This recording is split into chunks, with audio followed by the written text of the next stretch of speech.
Welcome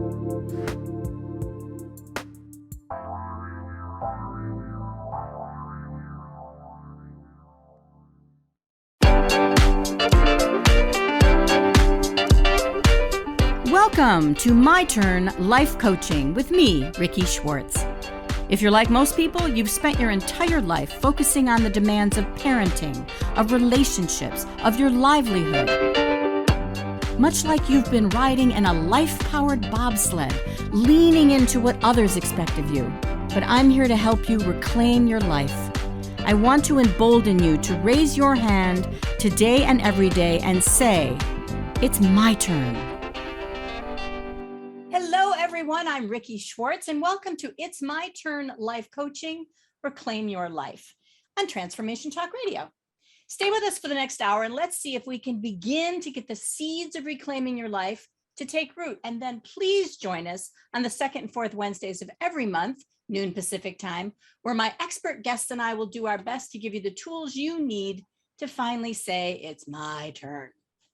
On today's show, I am honored and excited to have Kathryn Nicolai as my guest. I've known Kathryn for over 30 years, and I'm so proud to call her my friend. She's the creator of the enormously successful podcast, Nothing Much Happens, with over, wait for it, 44 million downloads to date, and author of the book of the same name, published in, wait for it, 33 countries, which are both the book and the podcast are designed to eliminate chronic insomnia in folks of all ages, kids, adults alike.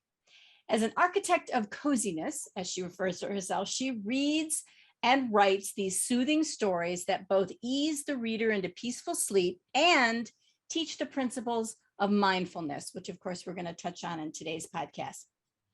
She leans for that purpose on her years of experience as a yoga and a meditation teacher to seamlessly blend storytelling with brain training techniques that build better sleep habits over time. Lastly, she is also the owner of Ethos Yoga Studio in Michigan, where she lives with her wife and her 3 dogs. So I picked Kathryn for this interview because I can say firsthand, and I sincerely believe in general, that COVID has injected fear, uncertainty, trauma in just about everyone alive. So for many of us, myself included, it's left us feeling numb. So I don't get a lot of that joy or depression. I kind of been staying in this numb arena.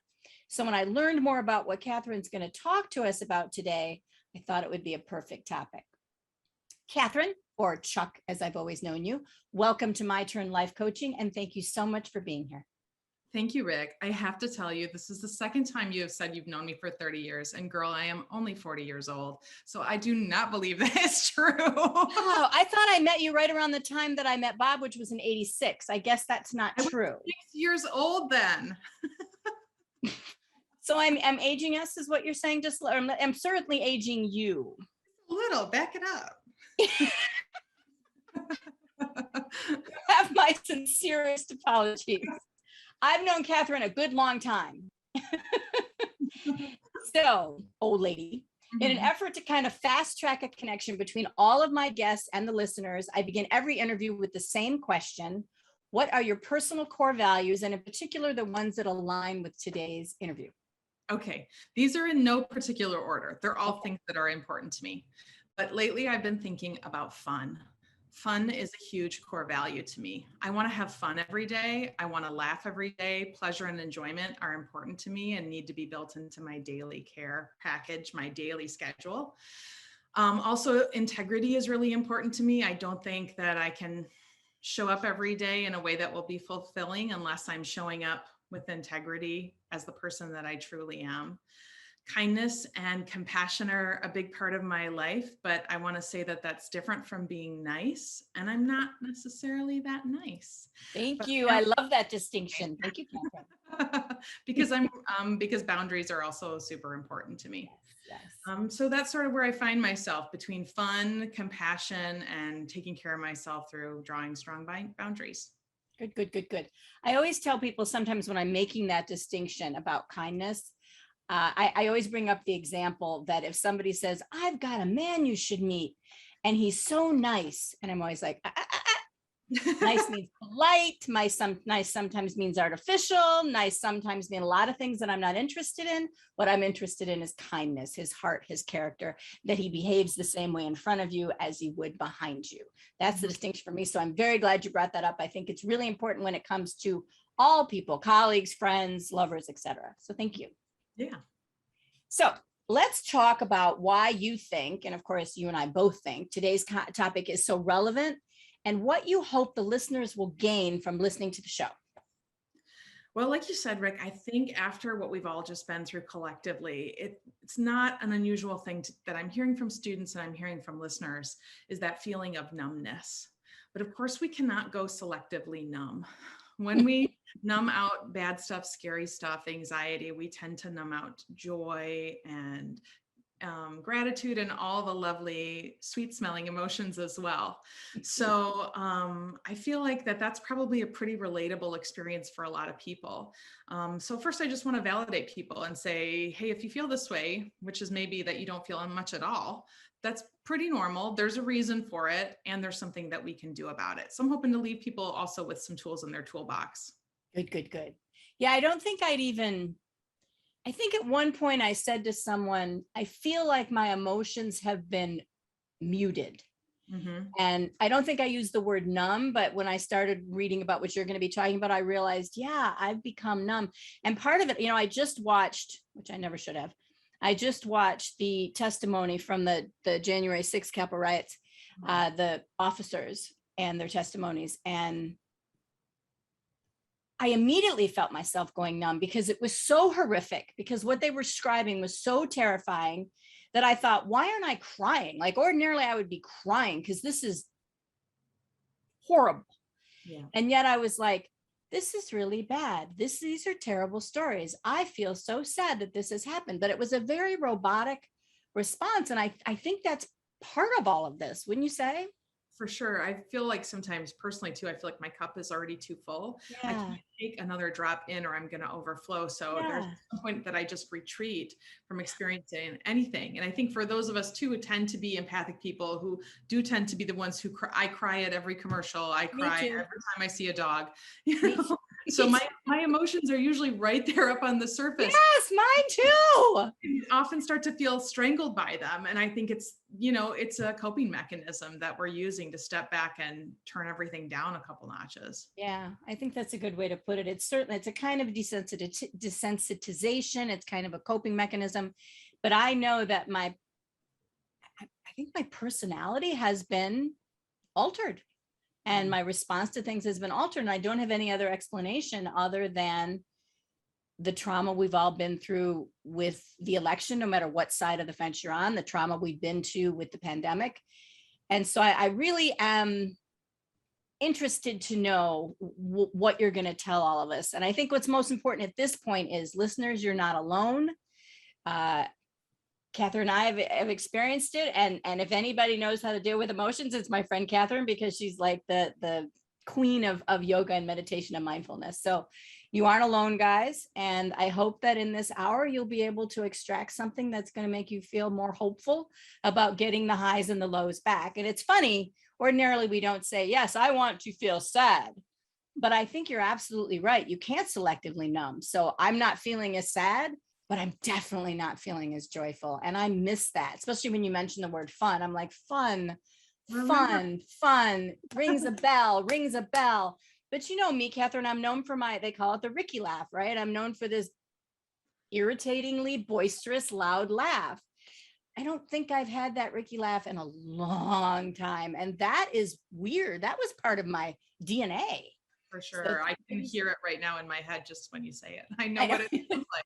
So yeah, I understand that. And when we even think about things like feeling sad or feeling angry, those so-called negative emotions still serve a purpose. They're there to give us information about the situation. So even when we're talking about we're missing the highs, we need those lows too, because they're important to us for our understanding of our situation day to day. Yeah. And plus, I think if we're not feeling the lows, what are we doing with them? Well, we're squishing them down. So I literally have the feeling sometimes that I'm going to wake up one morning and cry for a week. It's just Yeah. like, it's all just, it's in there. And I'm just like, nope, nope, nope, nope. Yes. And that's kind of scary too, because that makes you not want to cry a little bit, because I think I have this fear, as I think many do. If I start, I'm not going to stop for a month. I'm going to be immobilized for a month. And so don't. So Yeah. I think that's part of it too, that suppression element, I see a lot of people lose it in yoga. And I think that that's because they've had their finger in the dam for a long time. And Yes. being so steadily in their body and in the present moment means at some point they had to lose their grip on that. And Yes. all of it came out. And that's not always a pleasant feeling, but it needs to get flowing again. It's like the water wheel of this mill. We got to get it turning. There's might be jammed shut. It's going to be ugly for a minute, but we got to get it turning again. Yeah, I agree completely. I think there have been times in my life, not recently, but there are times in my life where I cried during a massage. I've got to believe it's the same type of thing. Just releases it literally, somatically, muscles, nerves. It just whoosh comes out through your eye ducts. Yeah. And I just want to say too, for those of us who are feeling this way, consider it too, that it's one of your survival mechanisms. It's a sign that you are a survival. So, there's no need to feel any kind of shame or guilt if you're using this as a coping mechanism. There's a reason it exists in our brains and bodies. Yep. So, sometimes it's what you need to do to get to the next step. Yep. It's funny. I was going through some old things that from my childhood, old things from school, first grade, second grade. And one was this little book, where you bind it with yarn and it's construction paper. And it said, what do you like the most and what do you hate the most? And I said, ice cream is what I like the most. And what I hate the most was crying, because crying is embarrassing. And I was 6. So that really thought, whoa, did you set yourself up for a life of not being willing to experience vulnerability? So if you guys are in my camp, come on down. I feel you. Baby Rikki, I'm so sorry. I know, it made me cry for that little girl. Like, I will not cry because it wasn't, but made me feel sad for her. I really did feel sad for her. Yeah. So right now we're going to take our first break, and you're listening to My Turn Life Coaching, Reclaim Your Life with me, Rikki Schwartz. After the break, when we come back, we're going to dive a little bit deeper into what Kathryn refers to as resulting from incomplete stress cycles, which is what results in what we've been talking about. So stay tuned. We'll be back in 3 minutes with Kathryn Nicolai.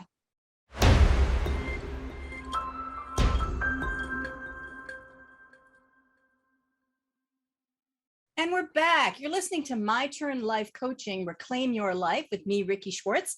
And in case you're just joining us, we are speaking with Kathryn Nicolai, renowned podcaster, author, and owner of Ethos Yoga Studio in Michigan. Before we jump back in, Kathryn, and we're going to talk a little bit more about this stress cycle, tell everybody your contact information. You can either give your website or your email, whatever's easiest for you, where they can reach you. We'll do this once and then at the end of the show as well. Okay, I think it's best to reach me at nothingmuchhappens.com. You can see my contact stuff there. You can get information on how to buy the book or listen to the podcast. It's all right there. Perfect. And speaking of the book, ladies and gentlemen, this book that, did I mention, has been published in 33 countries. Kathryn is giving away 3 free copies if you would like a copy of it, and I strongly recommend you get one.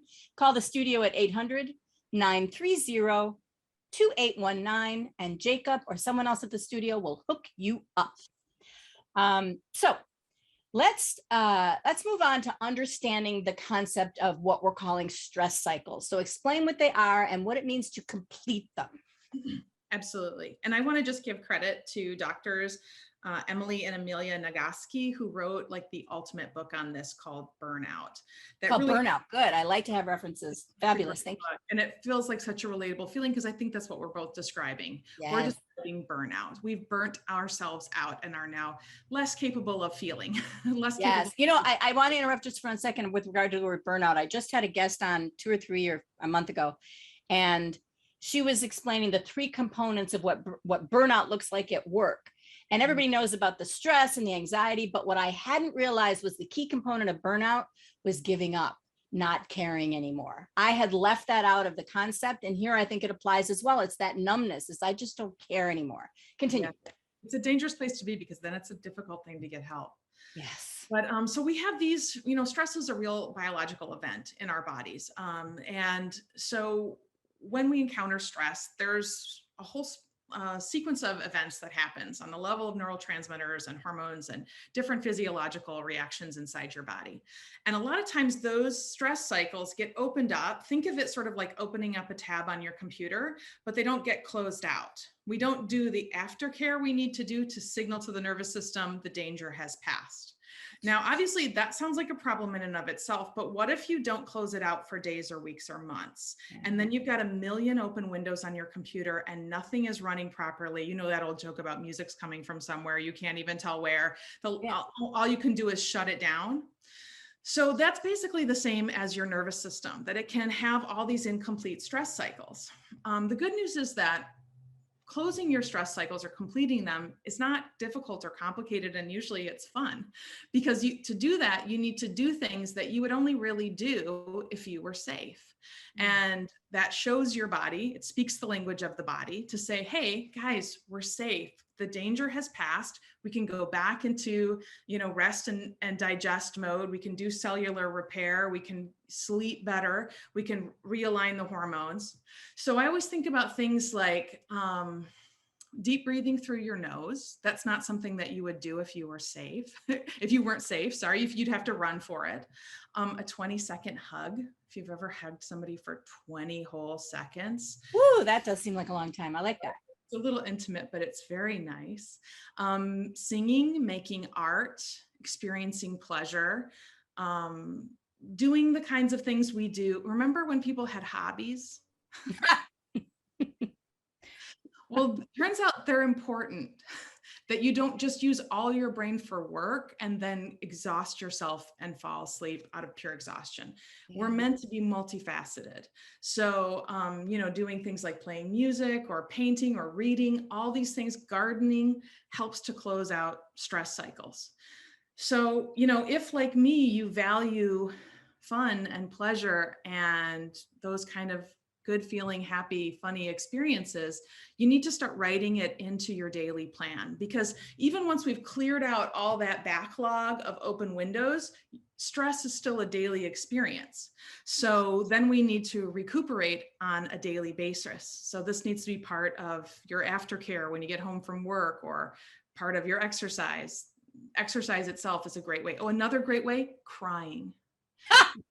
I think I've mentioned that. Yes. What made me think of it, because when you cry, you actually cry some of your stress hormones out of your tear ducts. You actually literally shed stress. I read and that. I was having a bad time the other day and I was crying about it, and it made me think about how sometimes people say, well, don't just cry about it, do something.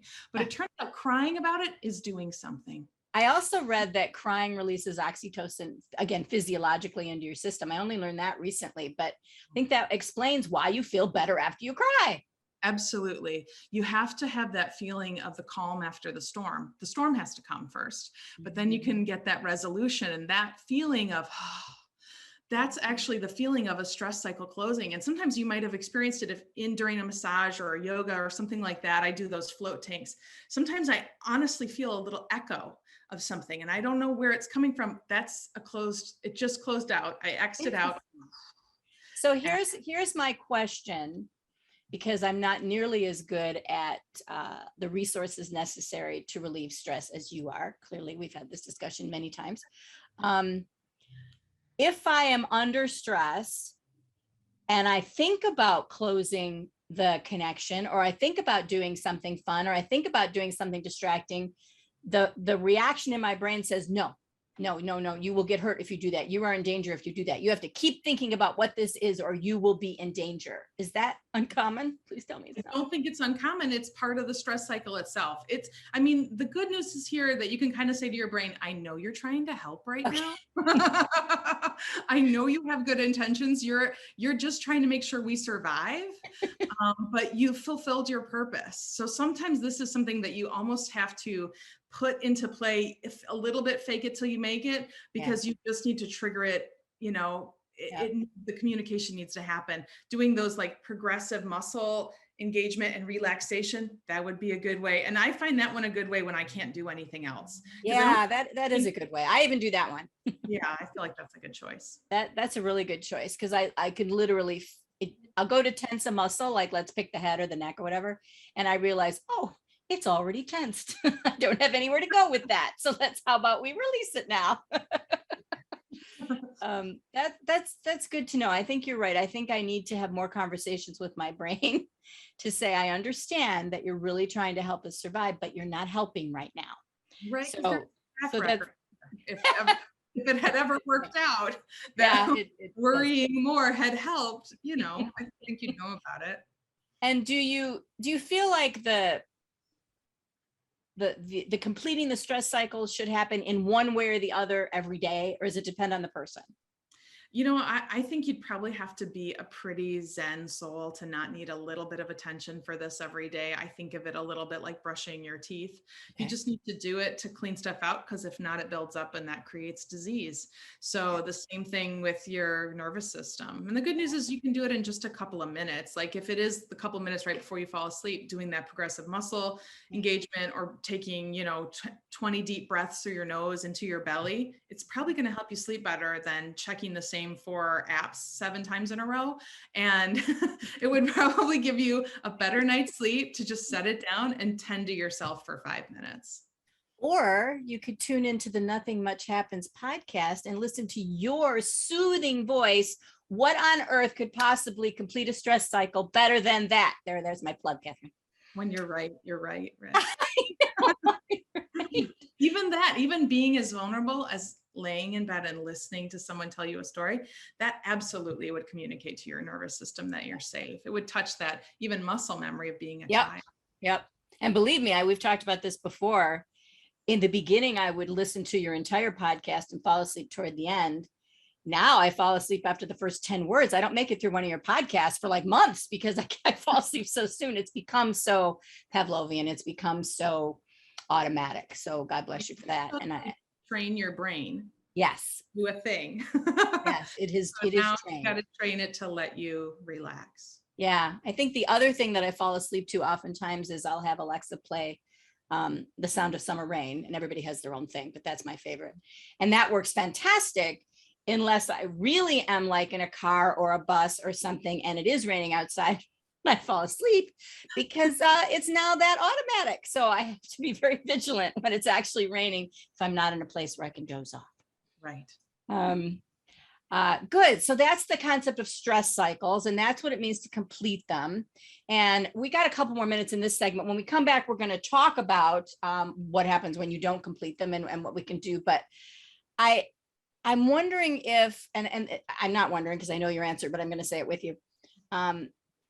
Yoga, meditation, mindfulness, it's all called a practice. And for a long time, I didn't really understand why it was called practice instead of doing until I started learning about it. So tell people why you call it practicing these things. I don't want them to think they're going to be able to do this overnight and break and complete their stress cycle in a day. Right. And it's also about, so we often say it's a practice, not a preference, or it's a practice, not a performance. To remind people that the goal of being here is for being here in and of itself, to do a thing in the same way that you would practice any other experience in your life. It's not to compete and win it. And it's not to feel like you're even supposed to be at a certain place. You're just at the place that you are. And I think that's something that's really hard for people to grasp. I often will say, in class, I'll say, between the two of us, which one of us is an expert in this? Yeah, exactly. You have to take my word on it, but I can see people really struggling because we have that built-in tendency to compete and compare and always find ourselves lacking. And so, I also, when I was learning mindfulness, was like, watch the cars go by. Don't step into every car, which is one of your worries, your issues. Just watch them go by. And I tried it once and it didn't work. Like, okay, I can't meditate. So I had to really understand the word practice before I could start to see this is a process. It is. It's a really long one. When you think about how much time our brain gets to spend leaping from one branch to another, from one reaction to another, and then we sit down and for 10 minutes try to ask it to stop doing that after however many years, it doesn't fall in line super quick. So, it's useful just at the beginning just to notice, boy, my brain is busy. That's useful information. Yeah. Tell me, so listeners get an idea of you. I think they pretty much glean the fact that I'm a bit of a worrier by nature. If it were not for all your practices and mindfulness as a child by nature, were you a worrier or someone who was able to cope without thinking of all the worst things that could happen? I think I'm an underthinker. Some people say they're overthinkers. I'm an underthinker.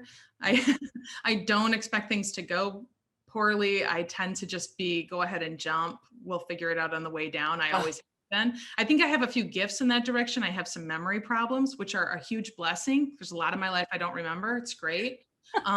And then I have this thing called aphantasia, which means I have no inner monologue, which is separate, but I also I can't visualize anything. I can't imagine any senses at all. So I really just have the present moment, which I think is really You are lucky. And I never knew this about you. You're one of the luckiest people I know in that regard. I would do anything to not be a worrier. God bless you.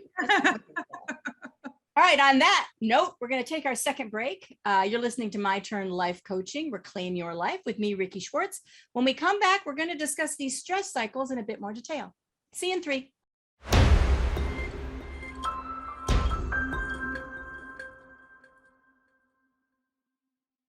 You're listening to My Turn Life Coaching, Reclaim Your Life with me, Rikki Schwartz. If you're just tuning in, I'm talking to renowned podcaster and author, Kathryn Nicolai. So, Kathryn, when we have a lot of these incomplete stress cycles because we haven't mastered what you described earlier, is that literally what results in that numbness we've been discussing? How does it impact the mind-body connection? I think it's basically an overwhelm to burnout kind of scenario where, like we were kind of saying before, the cup is so full, I can't add anything else. And everything just sort of starts to shut down. And you get that feeling of giving up. And when you have that overwhelm, it's not at all uncommon then to sort of pull up out of your body.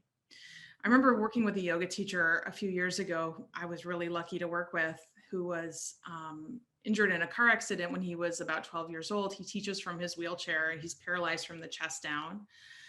And he talked about how right after his accident, and for quite a while afterwards, he was really living in his head. His body didn't feel like a safe place to live in. He hadn't dealt with all the trauma that had happened to him. And he went to a yoga class, and his teacher was trying to get him to touch. He was seated and had an assistant to touch his feet. And he said I had been like so far away from my body, especially my feet and legs, that felt really vulnerable to get close to them. Yeah. Sort of this awareness of, okay, I might be able to survive pulling out of my body and living in my head, that sort of somatic disassociation, but I can't thrive there. And at a certain point, if I want to heal, I have to go drop back into my body. That's an amazing metaphor for what we're talking about. Because he literally has the mind-body disconnection physiologically. Wow. Yes. But even without you, it's so relatable, right? You understand, yes. We all have different experiences, different traumas, and we've probably all had that moment where it was just too much and we had to pull out of it. Yeah. And we didn't feel anymore because we were out of it. So now we have to go through this process of reacquainting ourselves and dropping back in. And ultimately, there's a lot of healing and joy that can come out of that. But sometimes it can be a little cobwebby, a little bit. There's a few landmines in there, stuff that we didn't want to look at. Yeah. And we're going to I always say it's like cleaning out your closet. It's going to get a little worse before it gets better. Yeah. I wonder if, as you know, I'm single, but I know so many friends and family who the pandemic did one of two things. It brought them closer, or it created such a large caveat that some of them don't know if they're going to recover from it. Yeah. And I feel so much anxiety when I think about that, because I think a lot of it, and tell me if you disagree, I think a lot of it is if you're going to disconnect your own mind and your own body, how on earth are you going to stay connected to somebody else's mind and somebody else's body? I mean, if you're shutting down, what happens to that intimacy? Have you seen that in your marriage or in your client's marriage, anything like that? And luckily not in my marriage. I think we're one of the families that got closer, but I definitely see it in my students. And, I just was thinking as you were saying that if you're disconnected from yourself, how can you be connected to someone else? It was true, it's always been true, right? And you kind of think of that when you have had those kind of relationships where someone could not relate to themselves, yes, and then had no avenue by which to relate to you. Yes. So yes. is really an essential part of having relationships. I mean, it sounds like just an old adage, but it's true that the most important relationship you'll have is with yourself. So if you don't have that kind of open communication and being able to, hold that space for yourself, the chances that you're going to be, it's not non-existent, because you just don't have the tools. It would almost be too exposing to yourself. Yes. Maybe you've had this experience where, you're going through something and it's peeling back layers and you're having, feelings about it, and you go to talk to somebody about it and they can't really hear it because it feels too exposing to them, because they would keep that stuff locked out. So I feel like that is happening a lot in marriages and relationships, is that one person might be really in their feelings and the other person really numb. Really, really numb. And I think when you're numb, I don't want to be near people near their feelings. Again, that feels threatening. That feels like I won't be able to survive it. So think of the disconnect that could occur if one person had the complete stress cycles and the other one didn't. Now you've got a different kind of disconnect from that other person, because I can tell you, when I'm feeling cut off, I don't want to be around people who are going to evoke any kind of emotion in me. I'm deliberately staying away from it. So that makes total sense. Yeah. The other thing I was thinking, and again, I want to appeal to as many listeners as I can. Again, I'm not a parent. You and I both have pets, so we're parents as such, but we're not parents of human beings. And I wonder if your kids are in trauma. The pandemic and so forth created trauma. It created things that we've never, ever have existed before in the past for our kids. It seems to me the last thing you're going to be able to do is complete your own stress cycle. You have to be strong. You have to be there for them. You have to be the problem solver. You have to be someone they can rely on. And if you show emotion, it'll scare them even more. Have you experienced that from your clients? Yeah. And I think, again, that's why they come to the studio, to have their own cry. Yeah. That's but, good. I get, and again, I'm not a parent, so let me just hypothesize on what that might be like. but, our kids need to see us need to learn by watching us have those moments. I agree. I remember having a moment with someone I care about who was at her own mother's funeral, and she kept saying, I can't cry. I won't cry. I won't do it. I got to stay strong for Dad. And I kept saying, why do you think it's not strong to cry? Yeah. And this person is a really smart, emotionally smart person, but she was just too pulled out of herself. But I kind of wanted to go, if I said this to you, I'm not going to cry at my own mother's funeral. Yes. Would you think that made sense? I oftentimes tell people, if I told you what you're telling yourself, would that make you happy? And would that be sensible? So I love that technique as well. Did it work, by the way? No, she couldn't hear a word I was saying.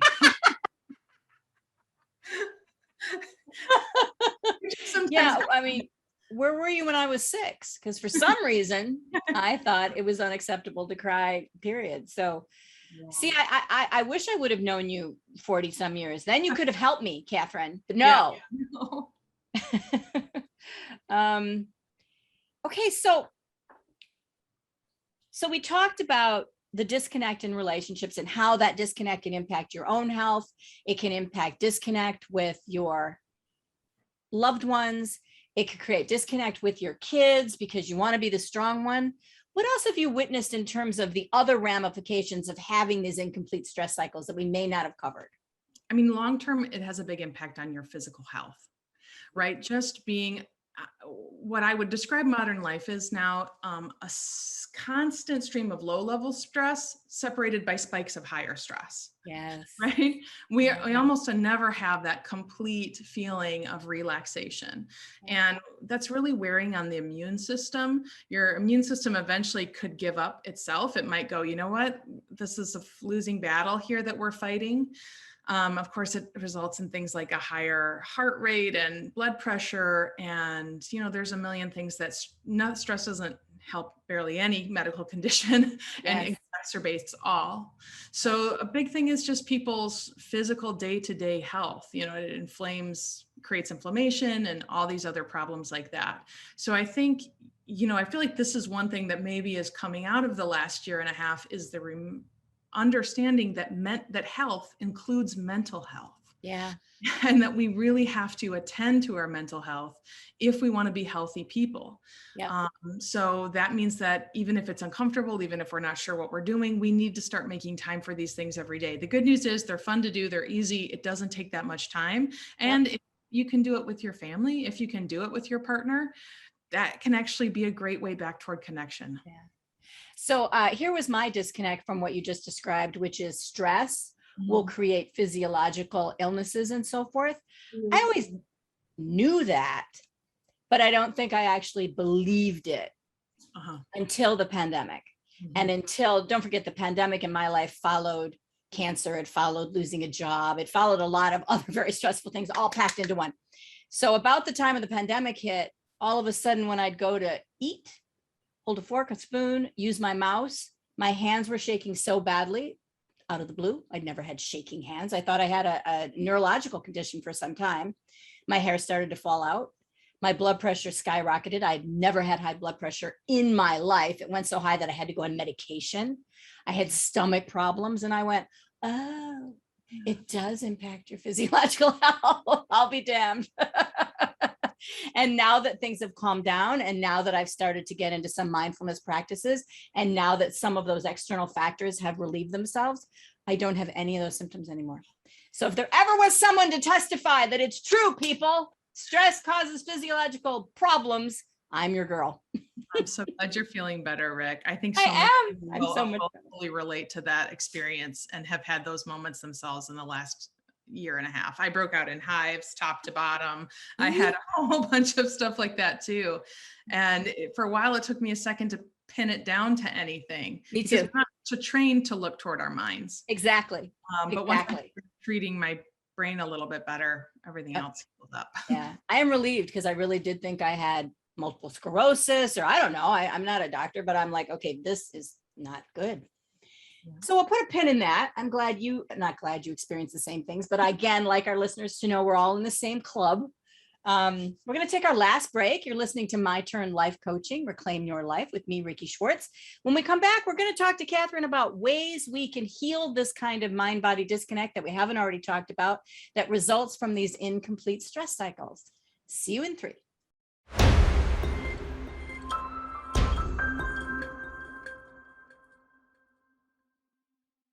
Welcome back. You're listening to My Turn Life Coaching, Reclaim Your Life with me, Rikki Schwartz. I have Kathryn Nicolai here talking about the mind-body disconnect that results from incomplete stress cycles. So, Kathryn, in the next 6 minutes or so, here's the most important question. We've sort of covered ways to address the incomplete cycle, but if a person were interested in a practice dedicated to using the body to heal emotional trauma and vice versa, what would you recommend? What does it look like? Right. There is such a thing as trauma-informed yoga. Whew. So this is yoga from the perspective of understanding how trauma affects us. I just so happen to have been sort of accidentally trained in this because it was the lineage I came down in. So when I went to look into it, I was like, oh yeah, this is how I was trained. Mm-hmm. But some things that you want to look out for, there's different styles of yoga, and even those styles are taught so differently all over the world. But if you are interested in closing out those stress cycles and recovering from that sort of somatic disassociation, going to like a super fast-paced, almost like slyly competitive style of yoga is not what you want to do. Got it. We're really just working on, and I say this a lot, but I feel like you can understand, dropping into your body on the level of physical sensation. Our body is always communicating with us, and we have this awareness or sense called interoception. Interoception is your brain's perception of the body's sensations. Okay. And every emotion that you feel has a corresponding physical sensation. So often when we're pulling out of that physicality, it's because of the emotion that corresponds with it. So is that like a broken heart literally hurts here, or anxiety is literally in your stomach? Is that kind of the thing you're talking about? You've got something you need to say, and boy, you've been clenching your jaw. Yeah. Oh, yeah. Yeah. And I think of it sort of as like a spidey sense, because the more acquainted you get with that interoception, the more you get sort of early warning signs. Oh, I'm starting to get angry. Oh, I'm starting to feel protective or reactive or whatever it is. And that's really useful insight because it allows you then to go, we need to have this conversation later. I need to step back. I'm going to get back to you, whatever kind of care you need to do for yourself. Yeah. So yoga that emphasizes connecting to the physical sensations of your body and doing it in an environment where you are kept really safe by your teacher, probably where you're not being yoga teacher handled a whole lot. Yeah. And where, even we avoid things like really loud music, things that can just trigger your nervous system, because our whole idea here is to settle it back down. So, the way that I was trained to teach yoga was I was trained to teach it with students with eyes closed, because the idea was to spend so much time connecting to how things felt. And Gotcha. that was the center of the practice. That makes sense. That makes sense. Yeah. Do most, do some, do many yoga studios practice this trauma yoga? I think some do. Okay. And I think it would be a great idea to just call a yoga studio. It wasn't on my radar for a long time. I wasn't aware of it. And someone said, I heard you guys practice trauma-informed yoga. And I went, we do? We do. And then it kind of went, I probably should know more about that. Please hold. Yes, we do.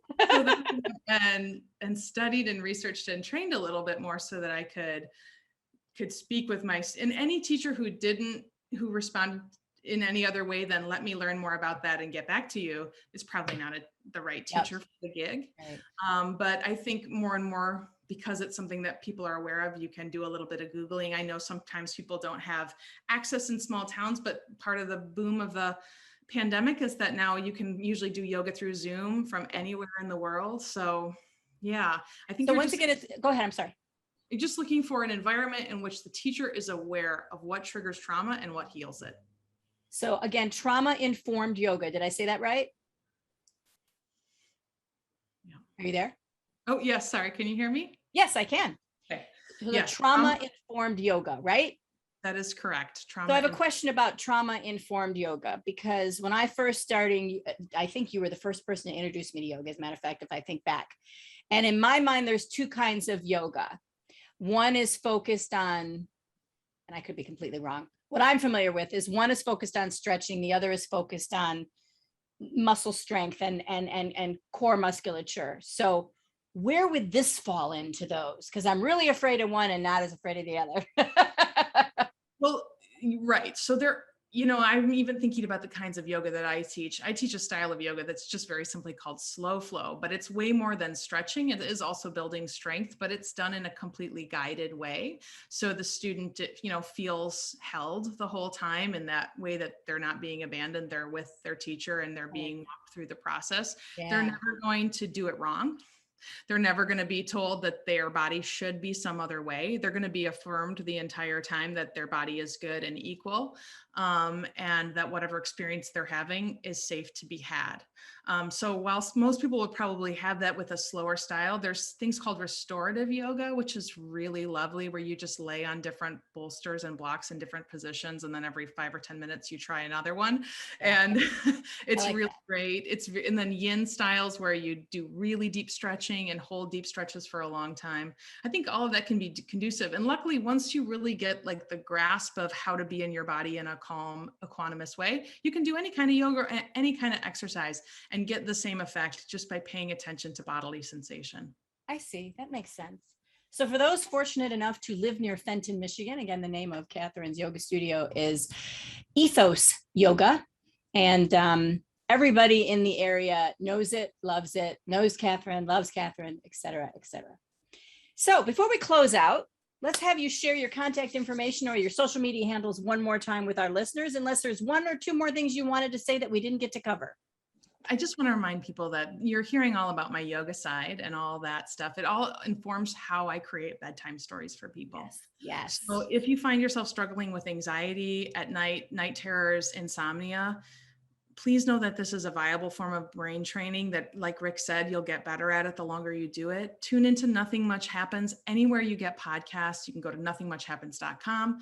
I have a beautiful book. It has beautiful illustrations. So if you'd rather read and not have your phone by your bed, good on you. Go grab the book. It's by Penguin Random House and available everywhere. So yeah, just come to nothingmuchhappens.com. And 3 free copies if you call the studio at 800-930-2819. If any listeners, by the way, are interested in finding out more about my personal and professional life coaching services and how they're designed to help you reclaim your life, go to myturnlifecoaching.com. And there you can also go to the podcast tab to find recordings of this and all of my Transformation Talk Radio podcast shows. Finally, once again, thank you, Kathryn Nicolai, as always, for introducing us to the concept of incomplete stress cycles and the mind-body disconnect that occurs. And I could talk to you all day long, girlfriend, because we've done it. So thank you again so much. Thanks so much for having me, Rikki. Thanks for talking about these topics with people. Oh, my absolute pleasure. And feel them that they're spoken about. So thank you. Yes, absolutely. As always, special thanks to my amazing producer, Jacob Kappas, who always makes this process so effortless for myself and my guests. And last but not least, I'm going to close out this interview, as I do every interview, with one of my favorite quotes related to life transformation, and in particular, the topic of the day. Today's quote is from, I'm probably going to ruin his name, Gabor Mate, who's an expert speaker and author on the topics of trauma and addiction and stress. In his book, Mr. Mate says, learn to read symptoms not only as problems to be overcome, but as messages to be heeded. Till next time, be thinking about what you can do to help yourself reclaim your life. Thanks again, everyone. Thanks so much for tuning into My Turn Life Coaching with me, Rikki Schwartz. Now, before you go, ask yourself this question. At my memorial service, what do I want folks to say was my passion? What do I want them to say was my purpose? If you don't know, or you don't think they'll know, then it's time to say it out loud. It's my turn. Visit myturnlifecoaching.com today and let me help you reclaim your life.